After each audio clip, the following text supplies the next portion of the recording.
अगर आपको कोई रिजेक्ट कर दे या प्रताड़ित कर दे या डिमोरलाइजेशन कर दे तो आप लोग अपने जीवन में दुखी मत होइए, क्योंकि अक्सर लोग महंगी चीजों को जो है ना, महंगी चीजों को रिजेक्ट कर देता है और सस्ती चीजों को पसंद करके झोलियों में लेकर आ जाती है ना। तो इसीलिए आप लोग इस बातों से जो है डिमोरलाइजेशन मत होइएगा, दुखी मत होइएगा। आज आप लोगों को इस वीडियो में साधारण ब्याज सिंपल इंटरेस्ट का जो है ना टोटल फॉर्मूला कंप्लीट करने वाले हैं। बिल्कुल शानदार मेथड होगा और सूत्र जो है ना टोटल एकदम इंटरनेट की तरह जो है आपके दिमाग में डाउनलोड करके फिट कर देंगे, है ना। आइए बने रहिए, सिर्फ फॉर्मूला बताएंगे, है ना। तो इसमें सबसे बड़ी चीज एक चीज क्या होता है, जिसको हम लोग जो है ना किसी आदमी को रुपया पैसा देते हैं ना ब्याज पर, तो जो रुपया जो देते हैं वही तो रुपया हम लोग का मूलधन हुआ। क्या हुआ? मूलधन हुआ। तो मूलधन को हम लोग इंग्लिश में, मूलधन को इंग्लिश में प्रिंसिपल कहते हैं। प्रिंसिपल, प्रिंसिपल कहने के बाद मूलधन को पी से डिनोट करते हैं, प्रिंसिपल। उसके बाद जो है या अब किसी को रुपया देते हैं तो उसको दर भी कहते हैं कि आपको क्या रुपया देना है, क्या परसेंट में देना है, क्या रुपया प्रति सैकड़ा देना है, तो दर की बात भी होता है ना। दर को इंग्लिश में हम लोग रेट कहते हैं और रेट को जो है ना हम लोग आर से सूचित करते हैं। किनसे डिनोट करते हैं बच्चों? आर से। उसके बाद जो है अच्छा रुपया दे दिए, दर का बात हो गया, तो समय का भी ना बात होना चाहिए कि ऐसा नहीं कि पैसा दे दिए ब्याजे पर दिए तो क्या मतलब लेके सो जाएगा, कुछ भी ऐसा नहीं। उसमें निश्चित टाइम होता है कि बताइए आप 1 साल के लिए ले रहे हैं, 2 साल के लिए ले रहे हैं, 3 साल के लिए, 5 साल के लिए, समय कुछ भी, लेकिन निश्चित एक टाइम। तो समय को हम लोग इंग्लिश में कहते हैं दोस्तों टाइम। टाइम को इंग्लिश में टाइम को जो है टी से डिनोट करते हैं। टाइम अब जो है अगर रुपया पैसा देने के बाद जब रिटर्निंग देगा तो हमको जो हम जो अमाउंट दिए उसको, उसके बाद एक्स्ट्रा जो रुपया आता है, अतिरिक्त रुपया, वही तो साधारण ब्याज होगा। साधारण ब्याज, साधारण ब्याज को इंग्लिश में हम लोग सिंपल इंटरेस्ट कहते हैं। इसे जो है हम लोग SI से सूचित करते हैं या डिनोट करते हैं। आप लोग कहिएगा सर इसको P से इसीलिए डिनोट किए हैं कि प्रिंसिपल का पहला लेटर P होता है। इसको रेट को हम लोग R से इसीलिए डिनोट किए हैं, रेट का पहला लेटर R होता है, टाइम का पहला लेटर T और सिंपल का पहला लेटर S और इंटरेस्ट का पहला लेटर I, इसीलिए SI कहते हैं। अब सूत्र पर चलेंगे। साधारण ब्याज बराबर सूत्र जो होता है, साधारण ब्याज बराबर मूलधन गुना समय गुना दर, बटा में क्या होता है 100, बटा में क्या होता है 100।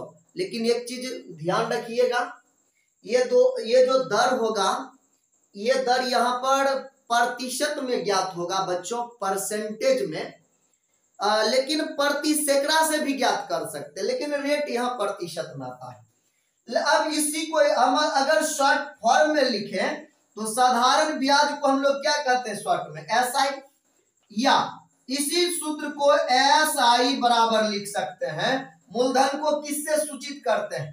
P से, गुना समय को किनसे डिनोट करते हैं? समय को T से, T गुना दर को क्या चीज से सूचित करते हैं? R से। बटा में क्या लिखेंगे 100, बटा में 100 हो गया ना। साधारण ब्याज बराबर ये सूत्र हुआ।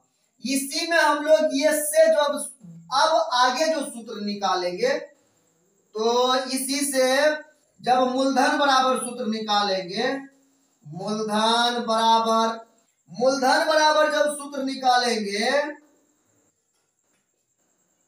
तो मूलधन बराबर सूत्र क्या हो जाएगा, साधारण ब्याज गुना, ये भाग में है तो इधर लाएंगे तो गुना में आएगा, और ये दोनों जो है ये मूलधन का सूत्र निकाल रहे हैं तो ये बाटा में आएगा समय और गुना में आएगा दर। इसी को अगर हम लोग शॉर्ट फॉर्म में लिखें तो मूलधन को क्या कहते हैं, मूलधन को कहते हैं P बराबर, साधारण ब्याज को क्या कहते हैं SI गुना, एक शब्द लिखबे करेंगे, अब बाटा समय को इंग्लिश में T कहते हैं, इसको T गुना, उसके बाद रेट को R कहते हैं, यह हो गया। इसको दूसरे तरह से भी कह सकते हैं। उसके बाद और हम लोग निकालेंगे सूत्र, अभी अब निकालेंगे समय बराबर सूत्र। समय बराबर सूत्र क्या होता है बच्चों, समय बराबर साधारण ब्याज गुना में 100, साधारण ब्याज गुना में 100, अब बाटा में क्या लिखेंगे, जब समय निकाल रहे थे ये दोनों बाटा में लिखेंगे, मूलधन गुना में क्या लिखेंगे दर, मूलधन गुना में दर। इसी को आप लोग समय को T कहिएगा, साधारण ब्याज को SI कहिएगा, गुना में 100 लिखिएगा, मूलधन को P लिखेंगे, दर को R लिखेंगे। यह हम लोग का ये दोनों सूत्र एक सूत्र हुआ, इसको हिंदी में, इसको इंग्लिश में, ये इंग्लिश का शॉर्ट फॉर्म है। उसके बाद जो है मूलधन का सूत्र निकाल लिए, समय का निकल गया, दर का निकालेंगे, तब इसमें जो है दर का निकलेगा तो दर बराबर फॉर्मूला फाइंड करेंगे, सेम वही तरह से साधारण ब्याज, ये साधारण ब्याज ये भागा में इधर आएगा तो गुना में, गुना 100, ये दोनों दर निकाल रहे, ये दोनों गुना में है, ऊपर है तो नीचा आएगा मूलधन, गुना में क्या लिखेंगे समय लिखेंगे, गुना समय लिखे तो दर को इंग्लिश में क्या कहेंगे, दर को इंग्लिश में हम लोग क्या कहते हैं रेट को R से डिनोट करते हैं। साधारण ब्याज बराबर SI गुना में 100 बाटा में मूलधन को P कहेंगे, समय को T कहेंगे, ये हम लोग का सूत्र हुआ। या ये दोनों एक फॉर्मूला है ना। अब ये टोटल निकाल लिए, उसके बाद भी हम लोग मिश्र धन निकालते हैं। मिश्र धन बराबर फॉर्मूला क्या होता है, मिश्र धन को इंग्लिश में अमाउंट कहते हैं, अमाउंट बराबर सूत्र होता है, ये सूत्र हम लोग निकाल रहे हैं। अमाउंट बराबर जो सूत्र होगा वह मूलधन, अब प्लस में क्या लिखेंगे मूलधन, अब प्लस में क्या लिखेंगे मूलधन, अब प्लस में साधारण ब्याज, प्लस में साधारण ब्याज। इसी को अमाउंट को या इंग्लिश में लिखेंगे ए बराबर मूलधन को P कहेंगे प्लस साधारण ब्याज को SI कहेंगे। कर दिए, यहां से हम लोग दो सूत्र और फाइंड आउट कर सकते हैं। तो यहां तक मैं आप लोग को बता दिया हम टोटल फॉर्मूला कि साधारण ब्याज बराबर सूत्र क्या होता है, मूलधन बराबर सूत्र क्या होता है, समय बराबर सूत्र क्या होता है, दर बराबर सूत्र क्या होता है, मिश्र धन बराबर सूत्र क्या होता है। यहां से अगर प्रिंसिपल मूलधन निकालना हो, मूलधन निकालना रहेगा जिसमें साधारण ब्याज और अमाउंट दिया हुआ रहेगा, तब जाकर के मूलधन हम लोग कैसे निकालेंगे, आइए देखिए, थोड़ा सा क्लियर करने दीजिए।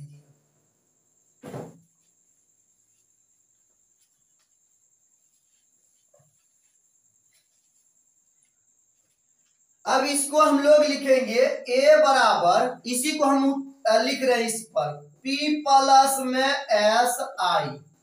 अगर ये आप लोग को जो है ना,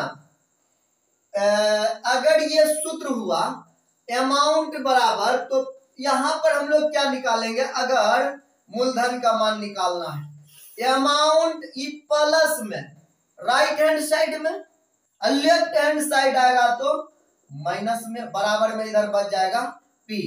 अतः पी बराबर क्या सूत्र हो गया, ए माइनस में एस आई, मतलब अमाउंट माइनस एस आई साधारण ब्याज।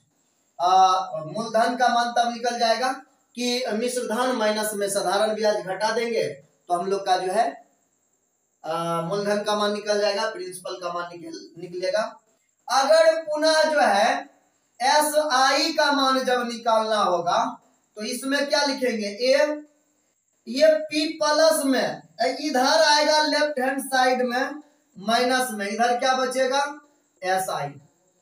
साधारण ब्याज अगर शॉर्ट में निकालना हो तो अगर मिश्र धन दिया रहे और प्रिंसिपल का मान मूलधन का मान दिया रहे तो मिश्र धन के मान में से मूलधन का मान घटा देंगे तो हम लोग का किसका मान निकल जाएगा, साधारण ब्याज एसआई का मान निकल सकता। इसी को हम लोग क्या लिख सकते हैं, अतः साधारण ब्याज एसआई बराबर ए माइनस में पी। इसी को जो है ना हम घुमा के लिखे और ये दोनों एक फॉर्मूला था, ये अलग फॉर्मूला था। आशा करते हैं यह साधारण ब्याज का टोटल जो है फॉर्मूला आप लोग को इस वीडियो में कंप्लीट कर चुके हैं। आशा करते हैं आप लोग बेहतरीन ढंग से समझे भी होंगे। अगर आप समझ चुके हैं तो मुझे प्रोत्साहित करने के लिए हमारे चैनल को लाइक शेयर एंड सब्सक्राइब कर बेल आइकन जरूर दबाइएगा। आप भी सीखें, आप अपने दोस्तों में भी शेयर करें और इसको अगर एक बार नहीं समझ में आती है तो पुनः दोबारा भी देख सकते हैं। Thanks for watching.